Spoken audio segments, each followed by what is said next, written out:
అందరికీ నమస్కారం. నా పేరు డాక్టర్ సతీష్ కోట, ఎండి జనరల్ మెడిసిన్. అసలు షుగర్ వచ్చిందని ఎప్పుడు అంటాం?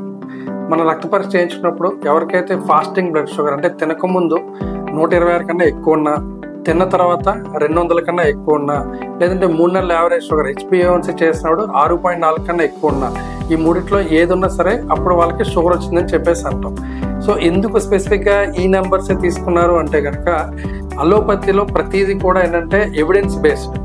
ఏదైతే ఈ నెంబర్ రావడానికి గల కారణం ఏంటంటే మన యూఎస్లో కానీ యూకేలో కానీ సర్వీస్ చేసినప్పుడు ఎవరికైతే బ్లడ్ షుగర్ 126 కన్నా ఎక్కువ ఉంటే కనుక అప్పుడు షుగర్కి సంబంధించిన కాంప్లికేషన్స్ అనేది ఈ పేషెంట్స్లో ఎక్కువ అవుతున్నాయి. అందుకని చెప్పేసి ఈ 126, 200, ఈ 6.4 అనేది తీసుకోవడం జరిగింది డయాబెటీస్ డయాగ్నోస్ చేయడం.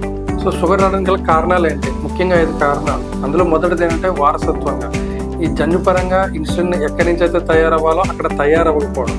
సెకండ్ వచ్చేసరికి అంటే అన్హెల్దీ ఫుడ్ హ్యాబిట్స్, అంటే జంక్ ఫుడ్స్ ఎక్కువ తీసుకోవడం, కార్బోహైడ్రేట్ సంబంధించిన ఫుడ్స్ ఎక్కువ తీసుకోవడం, దీనివల్ల ఏంటంటే బ్లడ్లో షుగర్ లోడ్ అనేది పెరుగుతుంది.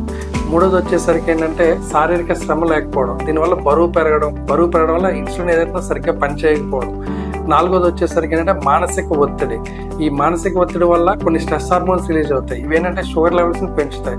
ఐదోది వచ్చేసరికి ఏంటంటే స్మోకింగ్ కానీ ఆల్కహాల్ కానీ, ఇవేంటంటే ఇన్సులిన్ పని చేయకుండా చేస్తాయి. చాలా మందికి షుగర్ వస్తుందంటే ఈ మల్టిపుల్ కారణాలు అనేది ఉండొచ్చు.